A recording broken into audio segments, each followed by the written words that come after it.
Scorpio, this is your tarot reading for August.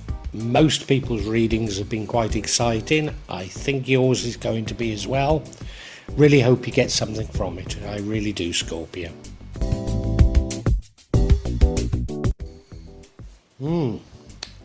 Scorpio. Immediately drawn to that devil card top right.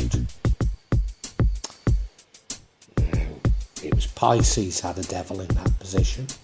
I don't think yours means the same thing. Well, I mean, broadly speaking it does, but I don't think it's the same interpretation.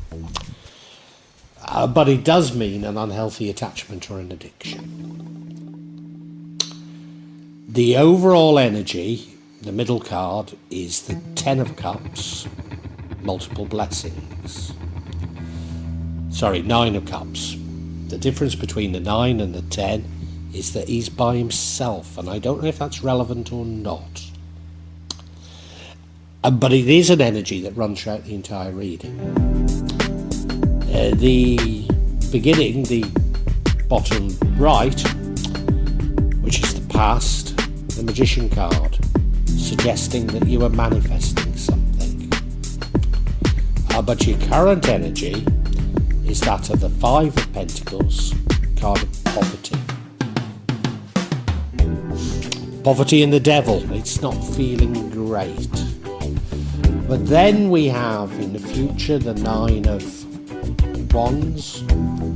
That's a sort of, seen it all before kind of type of card. So, I don't know, there's a degree of hope in that. Also, the energy that leads to the outcome sees you learning a new skill, learning something for the future. But that leads to the devil card. Why would it lead to the devil card? That's got me. The card that would change that devil card is the World card. Card of cycles coming to an end, new ones beginning. Maybe even the world itself is changing. And normally with this card comes luck.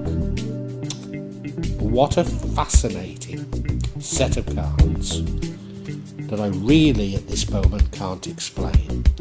So I hope you'll stick with me to find out what they really all mean.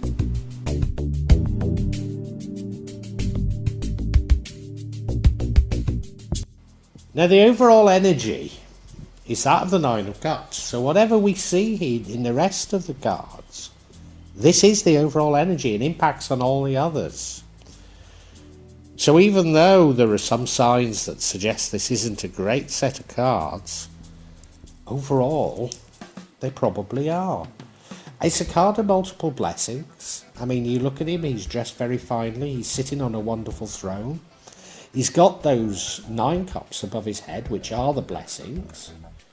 The only thing I'd say is he's by himself, and I don't know if that's relevant or not. I suspect it's not. I think it's a card about blessings. So if it's a card about blessings, why do we have these 2 negative cards, if you like? Now I need to say that other tarot readers will tell you there's no negative and there's no positive. All cards contain some negative and positive. So when I use the words positive and negative, I'm sort of précis in it. I'm sort of simplifying it. And what I'd also say is they're all energies and you have free will, so you can sort of extenuate the positive energies and try and nullify the negative. But nevertheless, it perplexes me. It perplexes me, this.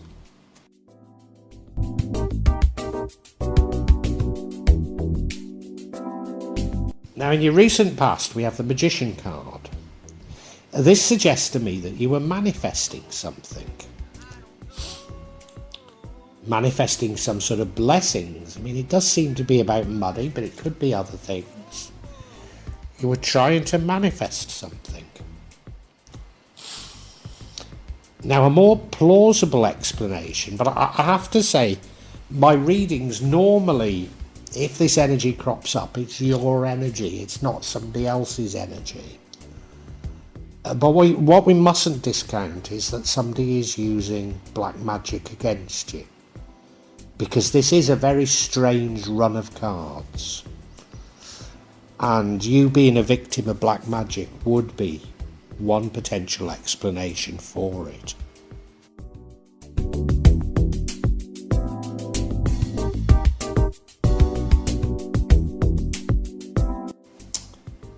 Now your current energy is that of the Five of Pentacles.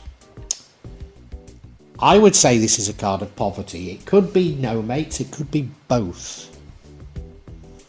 But this perplexes me because it's almost as though this Magician card leads to this. Which would suggest it could be black magic, or are you being punished for using magic?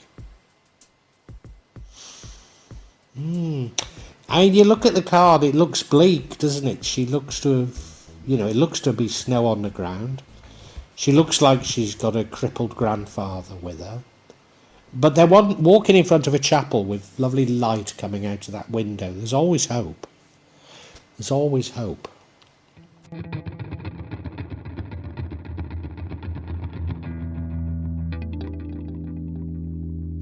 Your future energy is that of the Nine of Wands. And this is very much a card of, well, one thing is it's nearly a 10, so you know that something's coming close to an end. But it's also a card of reminiscence, and it's a card of saying, yeah, I've been there before, I've seen it before. Doesn't necessarily mean that cycles are repeating themselves, or events are repeating themselves. We have to be careful of thinking that events are repeating themselves. But the energies surrounding things that have happened do repeat themselves. And providing you're keeping hold of that, it's rather a positive card, particularly following this poverty card. So it's almost as though you're saying, well, I've been short of money before. I'll get out of it, That's how it feels to me, and so it's an interesting card to have here.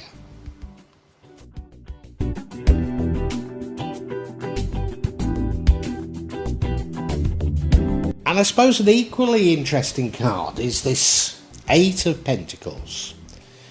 Are you learning a new skill for the future? Possibly quite laborious, but you feel that it's going to be worth it. And it does suggest that you've sort of got over this poverty. It's almost as though you plunged into poverty and you decide to go back to college or university, or I was reading today about there's a charity in the UK for former servicemen, and it gets them a HGV, that means heavy goods vehicle, so the ability to drive a truck. And truck drivers are paid well almost everywhere, aren't they? But it gives people with perhaps limited education and few skills apart from fighting, a chance to put their lives back together, and to transform this one man's life. So it could be something like that, but I see it as very positive. But what I don't understand is it leads to the outcome, which is the Devil card, which is a card of perhaps addiction.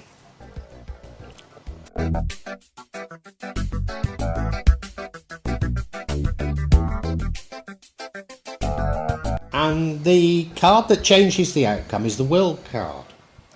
Well, I think most of us could feel that the world is changing dramatically. It'll never go back to how it was.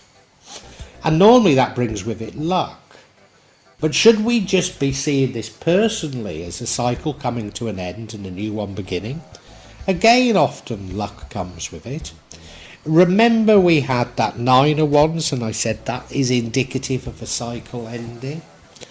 So, but that's indicative of a mini cycle ending. This is a huge cycle ending, big cycle ending, which hopefully you've learnt from. So if you've learned from the previous cycle, you won't become addicted. Strange, isn't it? Strange. Perhaps it means more to you, Scorpio, than it does me at this moment.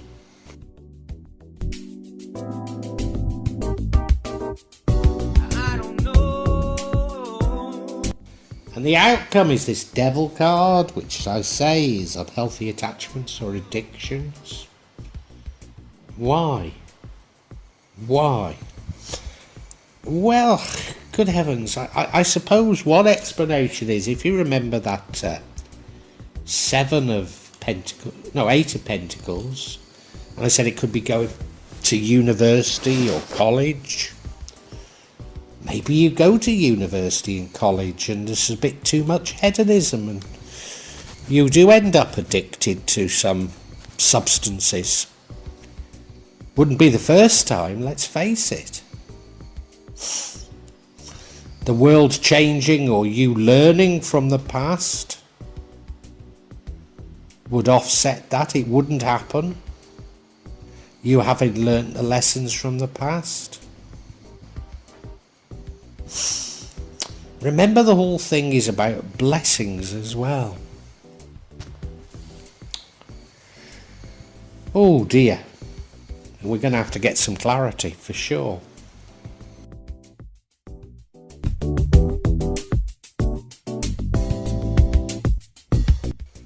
I'm going to seek clarity on this poverty card. The first card we get is the Two of Wands. This is about you had a decision to take. You had to take a decision between different paths. The next card is the Magician card. So, I mean, it could be that black magic's being used against you, but I'm getting the impression that you've taken up magic. I'm also getting the impression that you're maybe using it for material gain and it's backfired. And the final card is the Emperor card, a card of authority. That somebody in authority has plunged you into poverty because of you dabbling in magic. Let's look at them each individually. The first card is this Two of Wands, which is a decision to make, choices, looking at alternatives. And do you know what I think it is? I think you're choosing between right and left-hand paths. Do you want to follow something like Wicca? Or do you want to summon up demons and use them for material gain? And I think you choose the latter. I think that's what you're doing. And in doing so, you're going to be punished for it. Good heavens. Good heavens. And now, what I want to say to you is, the final card is the Devil card. Please don't think for 1 minute that I'm associating the left-handed path with Satanism and devil worship. But, maybe you do.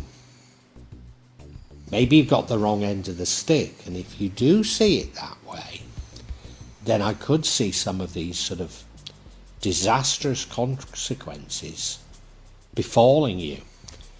Because it's all about what's going on in your mind. Yeah.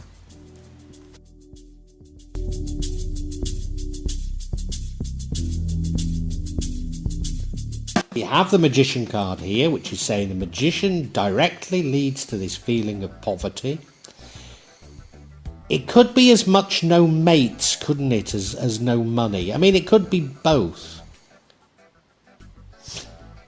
Remembering that the overall energy is that of the Nine of Cups. Blessings.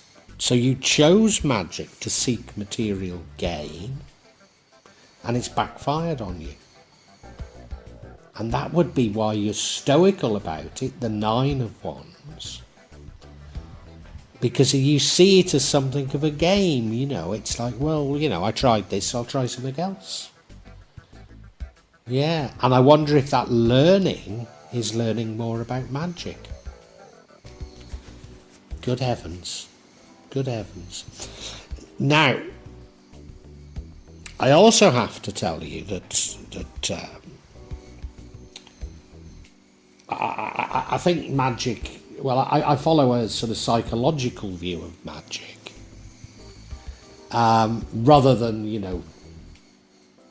well, I mean, I myself don't practice magic. Let me be clear, I'm a Muslim. I don't practice magic, I practice mysticism. And I don't think that magic is really about material gain. Magic is really about personal transformation and becoming closer to God. But many people misinterpret it, particularly ceremonial magicians. And many people do use it to attempt personal gain. And reputedly, some claim to be very successful at doing so. I don't think many are, but some do claim to be. Well, no. Some very prominent people have used magic for personal gain and it's worked for them. So yeah, how terribly interesting.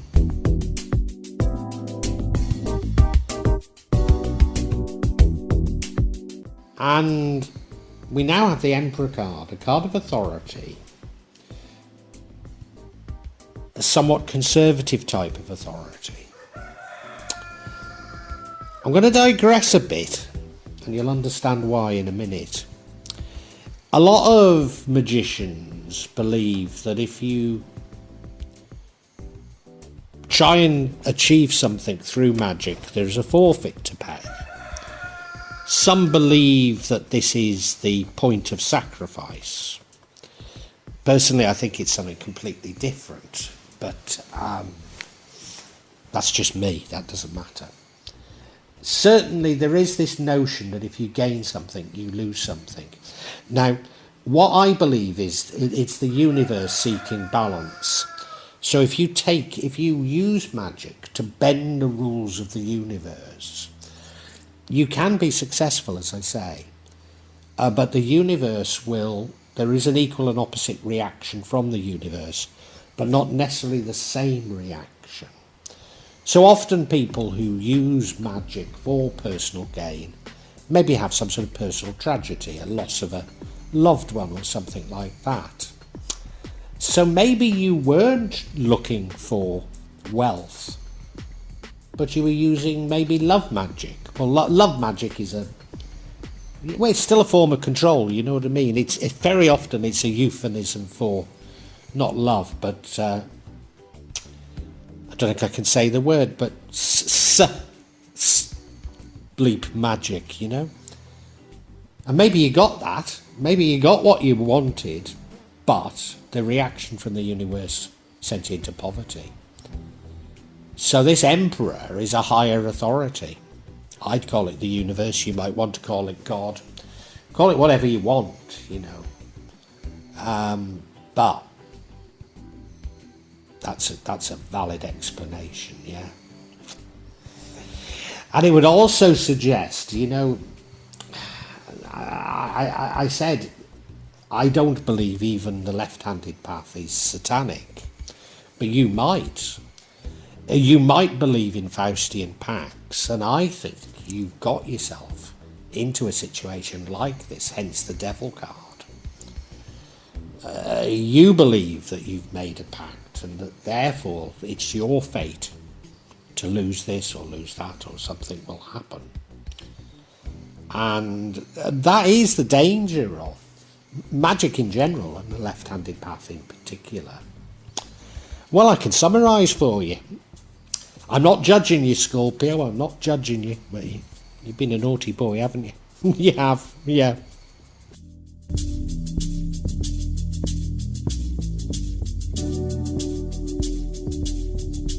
Well, Scorpio, I never expected a reading like this. I might as well come straight out with it.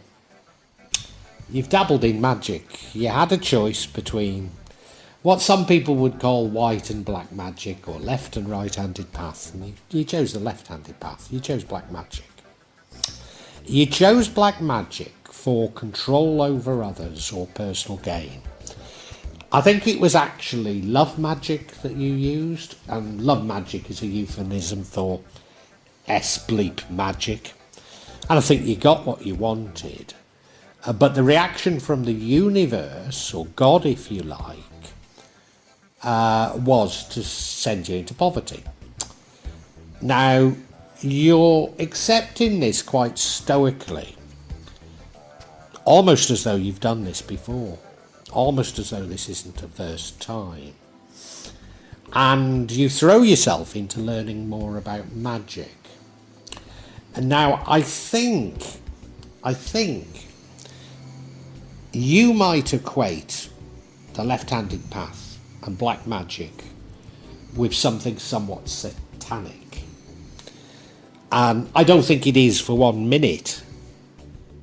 But the fact that you've got the wrong end of the stick is having quite a profound effect on your psychology. You may have even entered into a Faustian pact, or you believe you've entered into a Faustian pact. So you may have promised something in order to get something. And that would play on your mind. That would create a real, well, you probably think that you are fated for certain things to happen because you said, if only I could have this, and you were granted it. If only I could have this, then I'd do anything. And I think you maybe feel you've sold your soul to the devil. That might be putting it too strong, but I it's something like that. You feel that way. Now, let me tell you, there is redemption. God forgives everybody who truly repents. Honestly, they do. And the redemption comes from you changing your ways. If you repent and change your ways, I'm not saying you won't be punished, but if you repent and change your ways, learn your lessons from what's happened, then this Faustian pact that you think you've entered into doesn't have to occur. I don't particularly believe in heaven and hell, but maybe you do, and you think you're destined for hell. No, you can just simply repent, accept whatever penance that God, the universe, sends to you, and you can start a new life. It's all right. Don't worry about it.